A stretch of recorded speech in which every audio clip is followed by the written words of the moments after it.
احزاب 33ویں سورہ قرآن مجید کی اور اس کی 6ٹھی آیت جس کی تلاوت کے شرف حاصل کیا گیا. بسم اللہ. ہمارا نبی ہر مومن پر خود اس سے زیادہ اختیار رکھتا ہے. اس کی جانوں کا مالک ہے. النبی اولا بالمؤمنین من انفسہم. مومنین کو اپنی جان پر اتنا اختیار نہیں ہے جتنا نبی کی ذات گرامی کو اختیار ہے.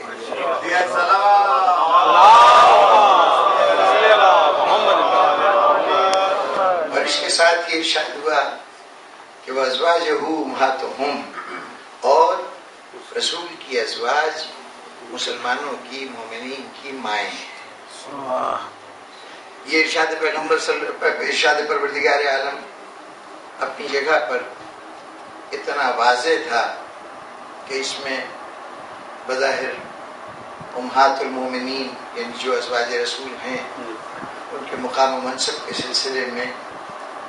کوئی ذہن میں شک و شبے کی گنجائش نہیں تھی. بہت عرصے سے مسلسل یہ اصرار کیا جاتا ہے کہ چونکہ ان کو امہات قرار دیا گیا، ام المومنین کا مرتبہ دیا گیا، اس لیے ان کا مقام و مرتبہ، ان کی حیثیت اسی پیمانے سے ناپی جانی چاہیے اور ان کا اسی طرح احترام ہونا چاہیے، کم سے کم جیسے ماں کا احترام کیا جاتا ہے. پہلے تو اختلافات مسلکی نے اس نقطۂ نظر کو پیش کرنے کی ہمت دلائی تھی کہ لوگ جو عقیدت رکھتے تھے بعض شخصیتوں سے، وہ اپنی شخصیتوں کی محبت کو سب پر مسلط کرنے کے لیے یہ اس آیت کا حوالہ دے دیا کرتے تھے. اب وقت کی سیاسی مصلحتیں بھی اتحاد ملت کے مخلصانہ جذبے کے تحت یہ چاہتی ہیں کہ ہمیں امہات المومنین کے متعلق کوئی ایسی بات نہیں کرنی چاہیے جو کسی اعتبار سے بھی ان کی شان میں کمی کے برابر ہو. تو برچند کے تفصیلی گفتگو کا وقت نہیں ہے، لیکن انتہائی مختصر لفظوں میں آئیے ذرا دیکھیں کہ اس ماں کی قانونی حیثیت کیا ہے، وہ پوزیشن کیا ہے جو اللہ تعالیٰ نے اس آیت میں ارشاد فرمایا. سبحان اللہ. سب سے پہلی بات یہ کہ قرآن کا ارشاد تو تمام مومنین کے لیے تھا کہ ان سب کی مائیں ہیں امہات المومنین، لیکن ایک ام المومنین حضرت عائشہ کی ایک روایت بخاری شریف میں موجود ہے کہ جب کسی خاتون نے آ کر جناب عائشہ کو ام المومنین کے لقب سے مخاطب کیا،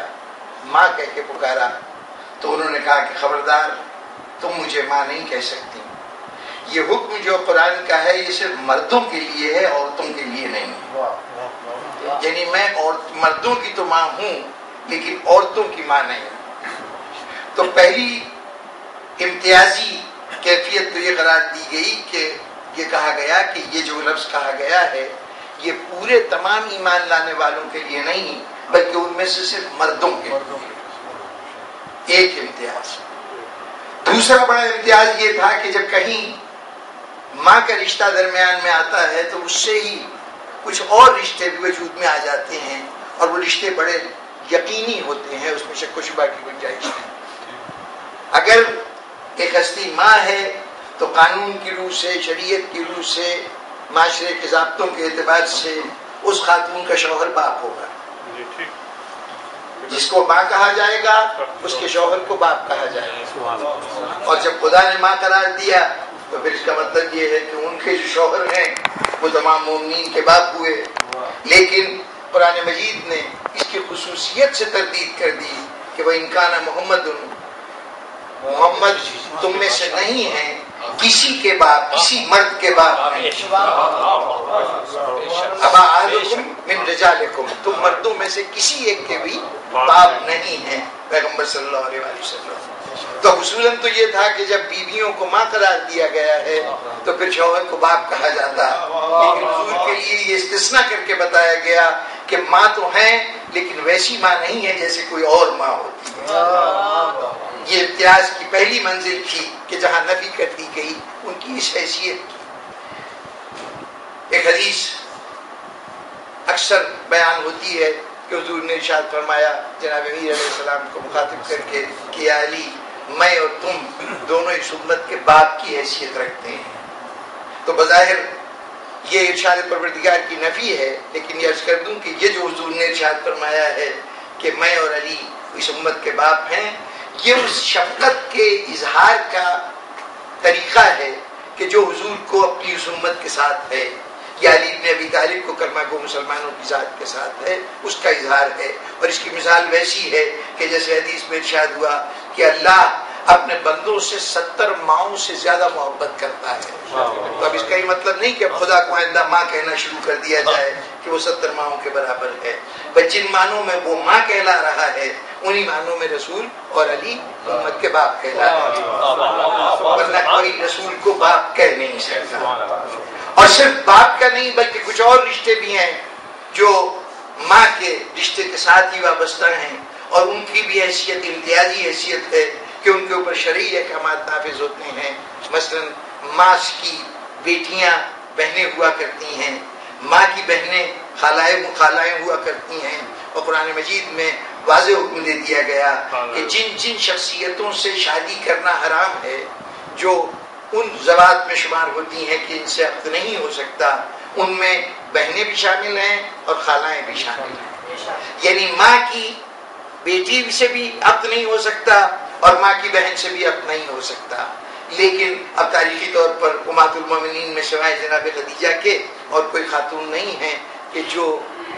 جن کی بیٹی موجود ہو، لیکن کم از کم بہنیں تو بہت سی امہات المومنین کی تھیں، اور خاص طور پر حضرت عائشہ کی ایک بہن اسماء بنت ابو بکر جو آپ کی سگی بہن ہیں حضرت عائشہ کی، وہ بیاہی تھی زبیر بن العوام کو. وہ زبیر جو جمل کے طلحہ و زبیر ہیں نا، ان کی اہلیہ تھیں جناب اسماء بنت ابو بکر، اور انہی کے بطن سے صاحبزادے تھے عبداللہ ابن زبیر، جن کو گود لیا تھا جناب عائشہ نے، خاص طور پر چونکہ بہن کا بیٹا تھا، بھانجا تھا، اس لیے اس کی تعلیم و تربیت عبداللہ ابن زبیر نے کی، جناب عائشہ نے کی تھی. اور عبداللہ ابن زبیر کی دشمنی اہل بیت تاریخ کے صفحات پر بڑے واضح طور پر ہے. نہیں معلوم کہ یہ تربیت کا نتیجہ ہے اس کی ذات.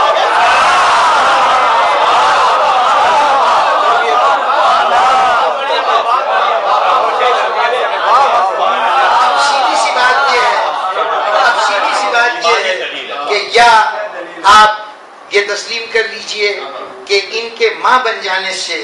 کوئی وہ رشتہ جو ان سے وابستہ ہے اور جو عام ماؤں کے ساتھ اگر وابستہ ہو تو کچھ اور حدود عائد ہو جاتی ہیں، یہاں وہ حدود عائد نہیں ہوتی، ورنہ پھر ماننا پڑے گا کہ زبیر نے اپنی خالہ کے ساتھ عقد کیا تھا، جو شرعی طور پر بالکل فعل حرام کہلائے گا. تو اس کا مطلب یہ ہے کہ کوئی رشتہ ان کی ذات سے بننے والا وہ رشتہ دوام نہیں رکھتا. اور صرف اب وہ لوگ بھی سوچیں کہ جو معاویہ کو جناب ام حبیبہ کا بھائی ہونے کے حوالے سے ماموں کہتے ہیں، عجیب بات ہے کہ ماں بننے سے شوہر باپ نہیں بن رہا ہے، بہن خالہ نہیں بن رہی ہے، لیکن بھائی ماموں بن رہا ہے. یہ عجیب و غریب قسم کے رشتے ہیں. یہ ان گھرانوں کی بات ہے کہ جہاں باپ کی طرف رشتے نہیں جاتے بلکہ سارے رشتے صرف ماں کی طرف جاتے ہیں. ماموں ہونا تو ماں کے ذریعے رشتہ قائم ہو رہا ہے. اس کا کوئی جواز قانونی اخلاقی نہیں ہے کہ کوئی نیا رشتہ بنایا جائے، ورنہ پہلے رسول کو باپ قرار دینا پڑے گا. تو اس اعتبار سے تو ماں نہیں ہے کہ یہ ان تمام رشتوں کی حامل ہو جائیں کہ جو ماں بننے کی صورت میں پیدا ہوتی ہے.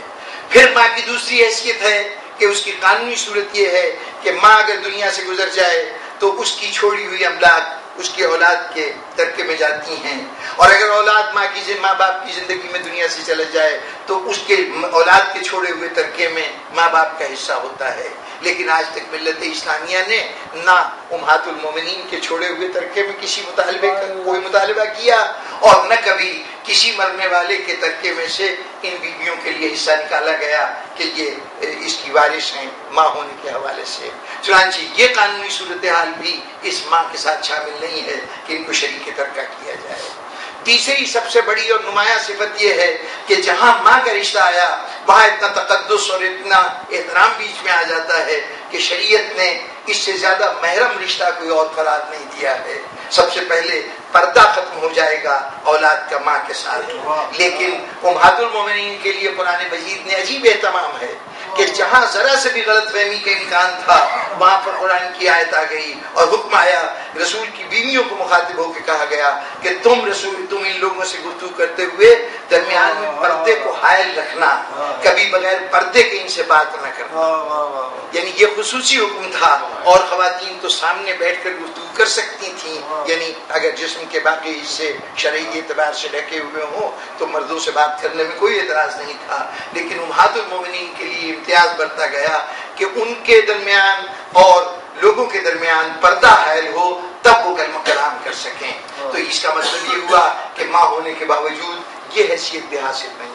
اب نہ وراثت میں حصے دار ہیں, نہ پردے کا امت کے ساتھ رشتہ ختم ہوتا ہے, پردہ قائم رہتا ہے. اور اس کے ساتھ ساتھ صورتحال یہ ہے کہ کوئی رشتہ جو امہات المومنین سے وابستہ ہے وہ ان کی ذات سے اس کو نسبت نہیں دی جا سکتی. تو اب سوال یہ ہے کہ پھر یہ ماں کن معنوں میں,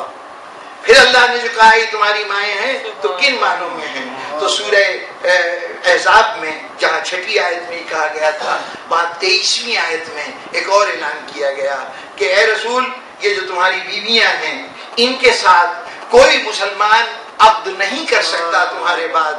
قیامت تک ان کے ساتھ شادی نہیں ہو سکتی. ان کے ساتھ عقد کی کوئی صورت نہیں ہے قیامت تک. گویا اگر ماں ہے تو صرف اس حوالے سے ماں ہے کہ ان کے ساتھ شادی نہیں کی جا سکتی. شاید کسی کے ذہن میں یہ خیال آئے کہ یہ حکم ذرا عجیب و غریب قسم کا ہے کہ یہ امتیاز کیوں دیا گیا کہ ان کے ساتھ شادی نہیں ہو سکتی. جناب والا, یہ عین عدالت الہی کا تقاضا تھا کہ اس قسم کا حکم نافذ کیا جاتا. عدالت الہی اس حوالے سے بھی کہ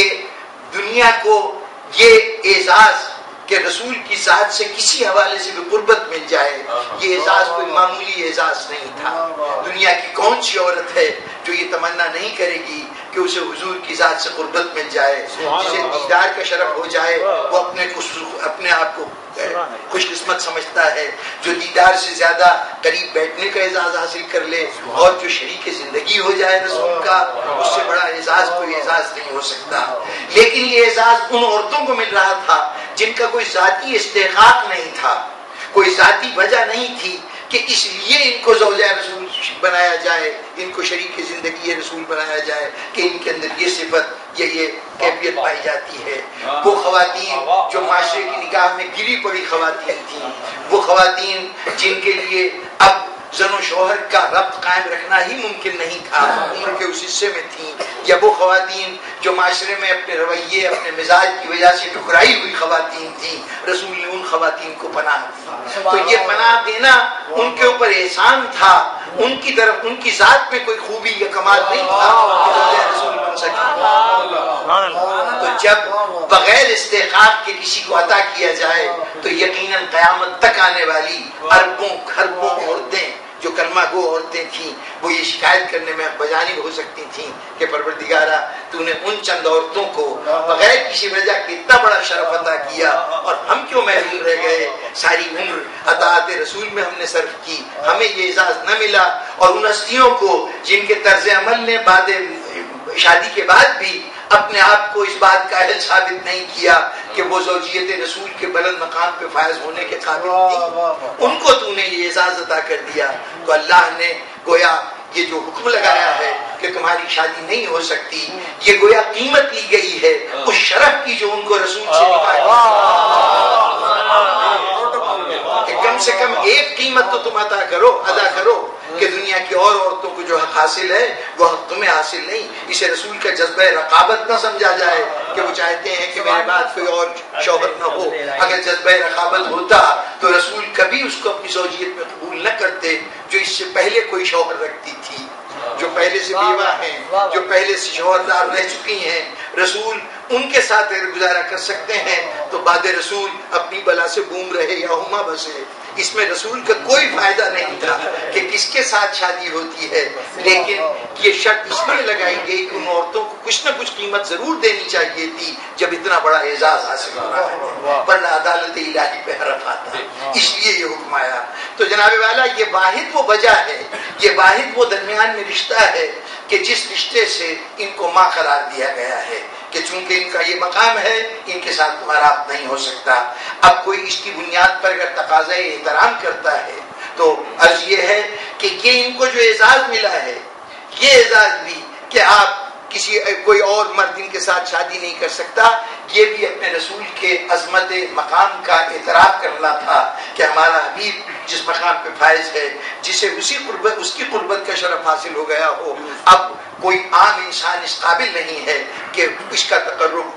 ان خواتین کو حاصل ہو۔ اس لیے یہ عظمت رسول کا تقاضا تھا۔ اگر رسول کی ذات نہ ہوتی تو یہ عورتیں جتنی دل چاہے شادیاں کرتی رہتی، شریعت کو اس معاملے میں کوئی دلچسپی نہ ہوتی، صرف رسول کے احترام میں یہ بات کی گئی ہے۔ تو اب یہ احترام رسول ہے، احترام ازواج نہیں ہے۔ اگر ان کی ازواج کا کسی بھی حوالے سے احترام ہوگا تو اس لیے کہ وہ ازواج رسول ہیں، اور جب سبب احترام رسول کی ذات ہو تو اس کا منطقی اور لازمی نتیجہ یہ ہوگا کہ اب یہ سمجھ لیجئے کہ یہ احترام اس وقت تو یقیناً ہوگا جب کوئی رسول، چونکہ رسول کی ذات سے وابستہ ہے تو اب ہمیں احترام یہ دیکھنا پڑے گا کہ خوشنودی رسول کس کو حاصل ہے، کس کو نہیں حاصل۔ اگر کوئی اطاعت گزار رسول ہے اور رسول کی خوشنودی حاصل ہے تو چونکہ رسول کی نسبت سے ہی احترام ہے تو یقیناً اس کا احترام ہوگا، لیکن اگر وہ نافرمانی رسول کی مرتکب ہے تو اب احترام کی گنجائش باقی نہیں بچتا۔ یہ جناب امیر علیہ السلام سے جنگ جمل ایک ام المومنین کا سامنا ہوا، اس وقت سے آج تک اس جنگ کے شرعی اور فقہی پہلوؤں کے اوپر بحث جاری ہے۔ مولانا مودودی جیسے لوگوں نے کھل کر کہا کہ اس جنگ میں کم از کم اس جنگ کی حد تک حضرت عائشہ خطا پہ تھیں، اور جن لوگوں نے حضرت عائشہ کو خطا پہ نہیں قرار دیا انہوں نے بھی کہا کہ صورتحال یہ تھی کہ وہ ایک سبائی ٹولہ تھا، اس نے غلط فہمیاں پیدا کر دی تھیں، اس کی وجہ سے یہ جنگ ہوئی۔ اگر اس پوری جنگ میں دفاع کیا جا رہا ہے تو یا تو حضرت عائشہ کے اوپر الزام لگ رہا ہے کہ وہ قصوروار ہیں، اس جنگ میں خطا کار ہیں، اور اگر دفاع کیا جا رہا ہے تو یہ کہہ کے دفاع کیا جا رہا ہے کہ ان کی کوئی خطا نہیں تھی، کوئی شورش کرنے والوں نے شورش برپا کی تھی۔ درست ہے، لیکن اصولاً تو اگر یہ ماں اور بیٹے کا رشتہ صحیح معنوں میں کوئی مضبوط رشتہ ہوتا تو اعتراض علی پہ بنتا تھا کہ تم نے اپنی ماں کے خلاف تلوار کیوں اٹھائی، لیکن یہ نہ آج کے دور میں اعتراض ہوا نہ ماضی کے دور میں اعتراض ہوا، گویا ہر عہد کے انسان نے اس بات کو تسلیم کیا کہ یہ ماں ہیں تو کسی خاص حوالے سے بہت محدود معنوں میں ماں ہیں، احترام کے حوالے سے یہ ماں نہیں ہے۔ دیکھیے اگر احترام کے حوالے سے ماں ہوتی کہ ان کا احترام کیا جائے، چونکہ ماں ہیں تو یہ خیال رہے کہ ماؤں کا احترام شریعت کے اعتبار سے بڑا ضروری احترام ہے، ماؤں کا احترام۔ جو ماؤں کا احترام ہوتا ہے تو اس بات کا پابند نہیں ہوتا کہ ماں کا اپنے شوہر سے کے تعلقات کس نوعیت کے ہیں۔ ماں کا احترام اولاد پر جو شرعاً واجب ہے وہ تابع نہیں ہے اس بات کا کہ میاں بیوی کے تعلقات کیسے ہیں۔ ماں باپ میں آپس میں شکل رنجی اس مقام پہ پہنچے کہ دونوں میں علیحدگی ہو جائے، طلاق ہو جائے تو باپ بحیثیت باپ کے محترم رہے گا، ماں بحیثیت ماں کے محترم رہے گا، ان کے احترام میں کمی نہیں آئے گی۔ لیکن زوجہ رسول اگر رسول ان سے ناراض ہو جائیں تو ہمارے لیے قابل احترام نہیں رہتی۔ اس کا مطلب یہ ہے کہ یہ احترام ان کی ذات کا نہیں ہے، یہ احترام رسول کی ذات کا ہے۔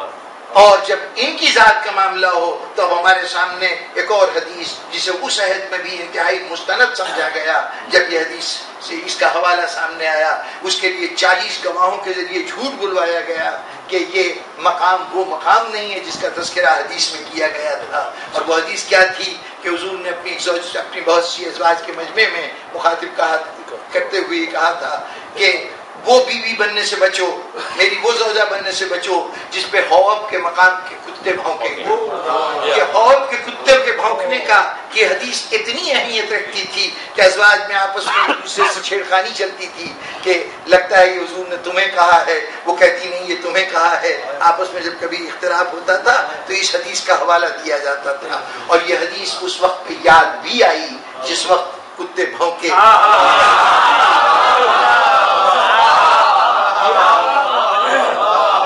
اس وقت کوئی یہ نہیں کہہ سکا کہ یہ حدیث رسول نہیں ہے، کہا گیا تو یہ کہا گیا کہ یہ مقام جگہ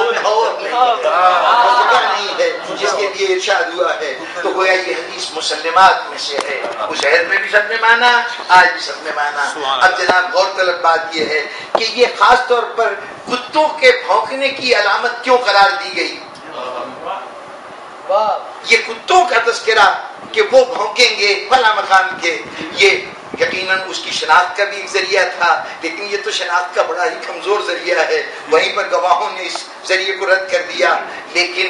یہاں پر مقصد آپ کے سامنے شناخت کرانا نہیں ہے کہ کون اس وقت ان نافرمانوں کی حیثیت رکھتا ہے جس کے اوپر یہ کتے بھونک رہے ہیں، یہ صرف اس کو احساس دلانے کی ضرورت ہے جو نافرمانی کر رہا ہے، اور اس پر یہ احساس پوری طرح سے واضح ہو چکی، بات واضح ہو چکی تھی۔ اور یہاں پہ پہنچ کے میں ایک بنیادی بات کہوں گا کہ احترام کی دو صورتیں ہیں۔ ایک احترام وہ ہے جو حقیقی طور پر کسی کو ودیعت کیا جاتا ہے، کوئی بنیادی طور پر اللہ کی طرف سے اس منصب پہ فائز ہوتا ہے کہ وہ منصب ہی محترم ہوتا ہے، اس کا احترام ناگزیر ہے، واجبات میں سے ہے، کوئی اس کے اندر انکار کی گنجائش نہیں۔ اور ایک احترام وہ ہے جو نسبتوں سے حاصل ہوتا ہے، اس ذات سے تعلق ہے اس لیے محترم ہیں، اس مقام سے تعلق ہے اس لیے محترم ہیں، تو یہ نسبتوں کا احترام ہے۔ نسبتوں کا احترام نسبت نہ رہے تو باقی نہیں رہتا،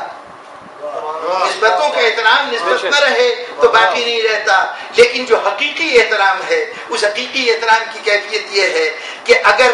انسان آگاہ نہ ہو اور احترام نہ کرے تو اور بات ہے، لیکن جیسے ہی آگاہی ہوئی تو صاحب اختیار تو شریعت کی روح سے پابند ہو جاتا ہے کہ احترام کرے۔ جملہ ابھی واضح ہو جاتا ہے۔ اگر پہلی بات تو یہ ہے کہ آگاہی نہیں ہوئی، جانتے ہی نہیں کہ یہ محترم ہستی ہے، اس کا احترام اللہ نے ہم پہ واجب کیا ہے، لیکن اگر یہ پتہ چل جائے کہ یہ ہستی اس مقام پہ فائز ہے تو پھر احترام واجب ہو جاتا ہے، پھر احترام سے بچنا صریحاً گناہ کے مترادف ہوتا ہے۔ لیکن یہ انسان چونکہ اس کو اختیار دیا گیا تھا، یہ تو محتاج تھا کہ احترام کے لیے پہلے علم حاصل ہو اور علم کے بعد پھر اس کا ارادہ ہو کہ احترام کرے۔ واجب ہوتے ہوئے بھی کسی ذات کے احترام کا کوئی انسان احترام سے انکار کر سکتا ہے، اس لیے کہ اللہ نے اختیار دیا ہے، لیکن پروردگار عالم نے جس کو محترم بنایا ہے اس کا ان دنیا والے احترام کریں یا نہ کریں، انسان احترام کرے یا نہ کرے، یہ پورا نظام کائنات جو حکم تکوین سے، جو کن کے لفظ سے وجود میں آیا ہے، یہ اسی حکم تکوینی کے تحت اس محترم ہستی کا احترام کرنے پہ مجبور ہے جس کا احترام حقیقی احترام ہے۔ اس کا احترام کرنے کے لیے کن کے اس فیصلے کے تحت جس کے تحت اس شے کا وجود آیا ہے وہ احترام بھی واجب ہوگا۔ یہ چاند ستارے، یہ زمین آسمان، اس کے اندر کے تمام موجودات، یہ نباتات، یہ جمادات، یہ سب کن سے مارز وجود میں آئے ہیں، یہ ارادہ نہیں رکھتے، یہ اپنا اختیار نہیں رکھتے، لیکن چونکہ احترام کے پابند ہیں تو جس کو اللہ نے محترم بنایا ہے اب بادل کی مجال نہیں کہ وہ سایہ کیے بغیر رسول کو راستے سے گزرنے دے، درختوں کی مجال نہیں کہ رسول قریب سے گزرے اور اس کی شاخیں جھک کر سلام نہ کریں، کنکر کی مجال نہیں کہ ہاتھ میں آ جائیں اور کلمہ پڑھنا نہ شروع کر دیں۔ جس حیوان پر رسول قدم رکھیں اگر لاغر اونٹنی پہ سوار ہوں تو وہ اتنی تیز رفتار ہو جائے کہ باقی اونٹنیوں کو پیچھے چھوڑ جائے۔ اگر وہ کسی حیوان پر سواری کریں تو اس کی سواری کا انداز یہ بتائے کہ اس وقت چڑھنے سوار ہونے والی شخصیت عام شخصیت نہیں ہے، ذرہ ذرہ اس کے سامنے احترام کا مظاہرہ کرے۔ یہ تکوینی احترام ہے، یہ وہ احترام ہے جو کوئی ذات حقیقی طور پر رکھتا ہے، یا یوں کہیے کہ یہ کائنات کے مختلف اجزاء، یہ قدرت کے عناصر ہیں جو اپنی ولا کا اظہار کر رہے ہیں ذات رسالت کے ساتھ۔ یا یوں کہوں کہ کنکر کا کلام کرنا،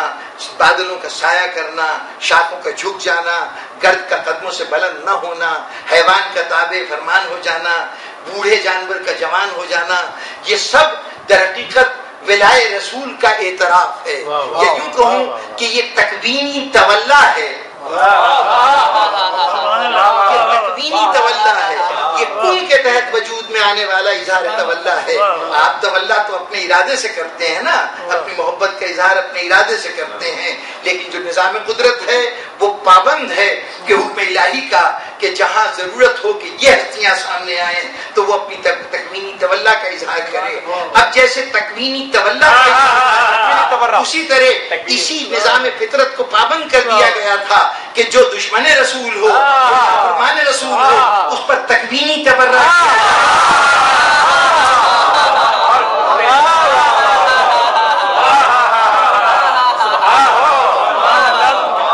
کتوں کو اس کام کے سپرد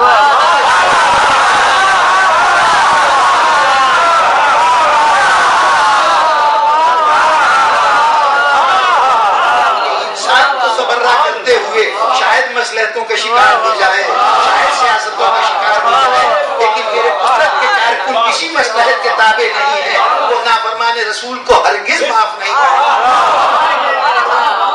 اور پھر یہ نافرمان رسول کے مقام اور حقیقت کو واضح کرنا بھی ضروری تھا کہ دیکھو یہ جو نافرمانی رسول کرتا ہے وہ پستی کے اس مقام پہ آ جاتا ہے کہ اسے ہم کتوں اس کے پیچھے کتے چھوڑ دیتے ہیں۔ اندازہ لگائی اس سے بڑھ کے حقارت اور کچھ نہیں ہو سکتا۔ تو در حقیقت یہ اس نظام تکوین کا حصہ تھا کہ کتوں کے ذریعے سے اس اظہار نفرت کا کیا گیا۔ اور جناب والا بس یہاں پہ پہنچ کے ایک بات کہ وہ ذات جو آج کی ممدوح ہے، جس کا آج تذکرہ ہے، اس ذات کی عجیب بات ہے، اس سے زیادہ فرما بردار احکام رسول کوئی اور نہیں، اس سے زیادہ اطاعت گزار رسول کوئی نہیں، اس سے زیادہ خوشنودی مزاج رسول کا خیال رکھنے والی کوئی ہستی نہیں، اس سے زیادہ مزاج شناس رسول کوئی نہیں، جس کے کردار کا ہر گوشہ شان رسالت سے مطابقت رکھتا تھا، فرمائش کرتی تھی اور مزاج رسول کو سامنے رکھتا، اگر کبھی بخشش و عطا کرتی تھی تو یہ جانتی تھی کہ رسول کا ہاتھ کہاں کھلتا ہے اور کن کو بخششوں سے رکھا جاتا ہے۔ ہر چیز میں ارے اس سے بڑھ کے اور عظمت کیا ہو سکتی ہے کہ رسول کے سامنے جب پہلی مرتبہ پیغام الہی آئے تو اس پوری کائنات میں کوئی اور ہمراز نہ ملے سوائے خدیجہ۔ اتنی عظمتوں کی حامل خدیجہ، اور کتنی عجیب بات ہے کہ مکے میں ایک دو دن نہیں، حضور کے ساتھ کم از کم 25 سال کا عرصہ ہے تو جناب خدیجہ نے حضور کے ساتھ گزارا ہے، اور اس 25 سال کے عرصے میں ایک کم از کم 10 سال ایسے ہیں مکے کے قیام کے کہ جو 10 سال جناب خدیجہ ہر مشکل میں رسول کے ساتھ ہیں۔ کوئی زوجہ اپنے تمام عرصہ قربت رسول میں حضور کے ساتھ اتنے عرصے نہیں رہی جتنی تنہا خدیجہ رہی ہے، نبوت کے بعد بھی اور نبوت کے پہلے بھی، اعلان نبوت سے پہلے بھی۔ اعلان نبوت سے پہلے آپ کے 15 سال اور نبوت کے بعد 10 سال، یہ تمام قربت رسول کے زمانے ہیں۔ اتنی اطاعت گزار اور اتنا رسول کا ساتھ دینے والی، قرآن نے اس وقت نہیں کہا کہ رسول کی بیوی تمہاری ماں ہے، جب حقیقی معنوں میں وہ ذات موجود تھی جو اس لقب کی مستحق تھی، یہ اعزاز رکھتی تھی، اس وقت رسول اللہ نے نہیں کہا کہ یہ تمہاری ماں ہے۔ جب گھر میں بیویوں سے گھر بھر گیا اس وقت اللہ کہہ رہا ہے یہ تمہاری مائیں ہیں۔ کیا اس کا مطلب ہے کہ خدیجہ کا مقام پست ہے؟ جناب والا اس سے ہی ظاہر ہوتا ہے کہ یہ ممتا جس کا ذکر کیا جا رہا ہے اس کا احترام سے کوئی تعلق نہیں، ورنہ خدیجہ سے بڑھ کے محترم کوئی زوجہ نہیں۔ جس خدیجہ کے احترام کا یہ مقام ہو کہ وہ جس کو تاریخ نے رسول کی محبوبہ قرار دینے کی کوشش کی، وہ بیوی شان خدیجہ میں گستاخی کر دے تو رسول کا چہرہ غصے سے سرخ ہو جائے اور یہ کہہ دیا جائے کہ خبردار آئندہ تمہاری زبان پر اس معظمہ کا نام نہ آئے۔ اس نے اپنے مال کو میرے لیے اس وقت حلال قرار دیا جب ساری دنیا اپنے مال کو بچا رہی تھی۔ اب یہ ساری دنیا میں کون کون شامل تھا؟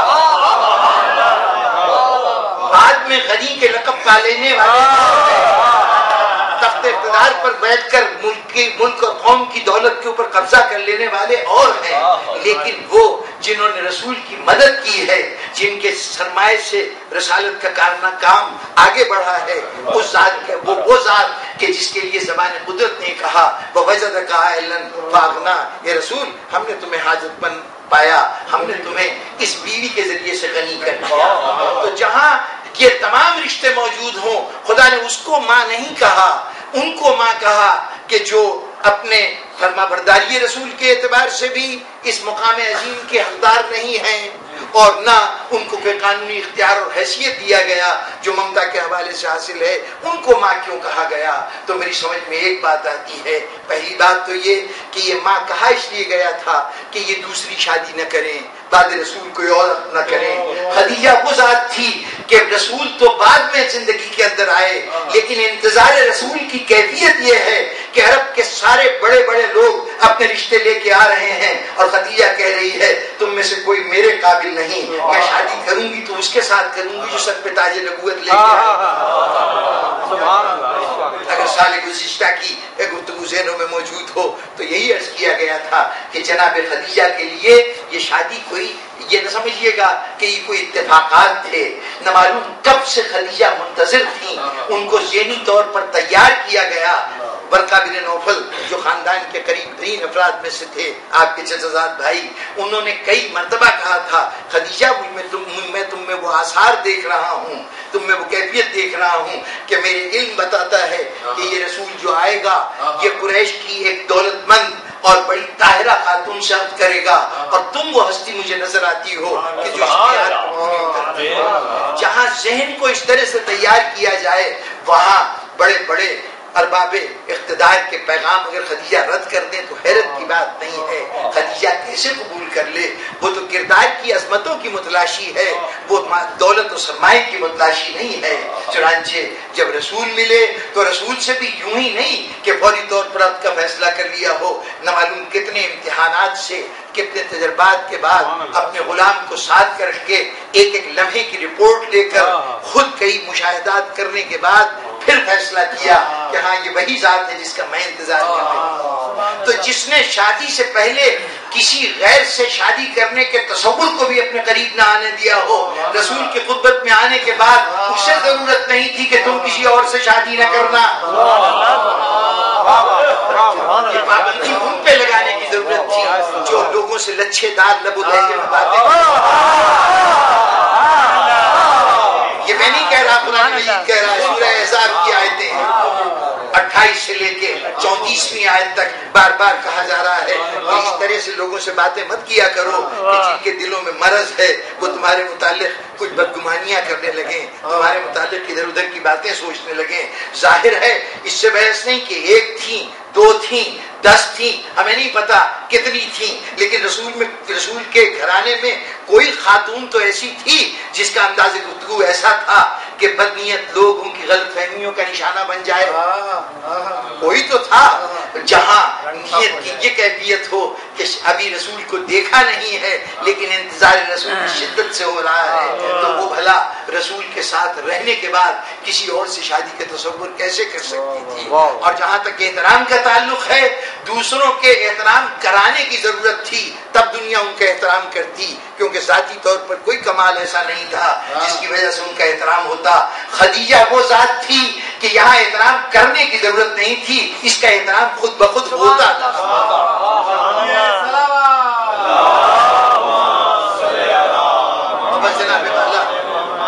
ابھی میں نے عرض کیا کہ جہاں تکوینی حکم ہوتا ہے نا اطاعت کا، جہاں تکوینی حکم ہوتا ہے احترام کا، وہاں احترام جو ہے وہ فرمائش نہیں کی جاتی۔ اب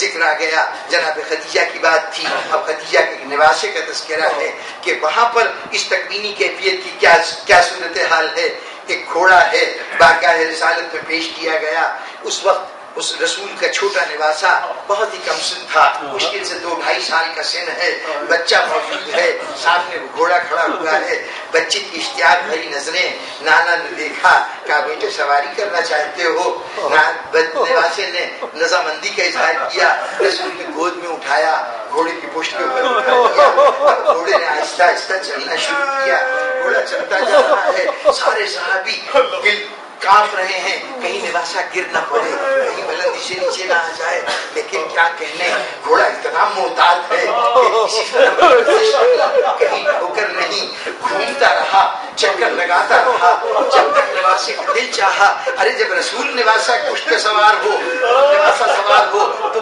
رسول سر نہیں اٹھاتا تھا. لیکن کیا مجال تھی کہ منشائے حسین کے بغیر رک جاتا. چلتا رہا, ہوتے ہوتے وہ منزل آئی کہ حسین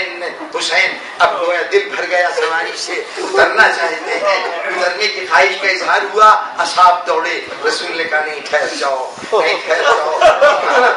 کہ یہ تکوینی احترام کا مقدار ہے. کیا ہوا, ایک مرتبہ گھوڑے کو اشارہ کیا, گھوڑا زمین پہ بیٹھا. اس طرح سے بیٹھا کہ اپنے 2 ہاتھ آگے پھیلائے, 2 پیچھے کی طرف کیے, بہت آہستہ سے اپنے جسم کے نیچے رکھا کہ حسین کو بس. بزرگان محترم ختم ہو گئی گفتگو. گاؤں میں آ گیا ہوگا کہ ایک اور منزل ہے کہ حسین اسی گھوڑے پہ سوار ہے اور تقاضا ہے کہ اس تکوینی احترام کا مظاہرہ کیا جائے. حسین زخموں سے چور ہے, اپنے آپ کو, اپنے جسم کو گھوڑے کی گردن پہ ڈال دیا ہے. ایسا لگتا ہے گردن میں پانی ڈال دی ہے. گھوڑا چلتا جا رہا ہے. اور علامہ رشید ترابی صاحب ایک جملہ کہا کرتے تھے کہ اس موقع پر حسین گھوڑے کے کان میں کہہ رہے تھے, گھوڑے اگر ہو سکے تو مجھے وہاں پہنچا دے جہاں علی اکبر ہے, جہاں میرا بیٹا علی اکبر ہے وہاں پہنچا دے. ہوتے ہوتے وہ منزل آئی کہ گھوڑے نے اسی طرح جیسے بچپن میں ایک مرتبہ ہاتھ پیر ٹیکے تھے اسی طرح آج ہاتھ پیر ٹیکے. لیکن حسین سروں سے اتنا چور ہے کہ اب اس موج سے بھی اتر نہیں سکتا, اتر بھی نہیں سکتا. تو اب اس وقت میرا تصور کہتا ہے کہ اس وقت اچانک رسول کی آواز آئی ہوگی, حسین تیرا بازو میں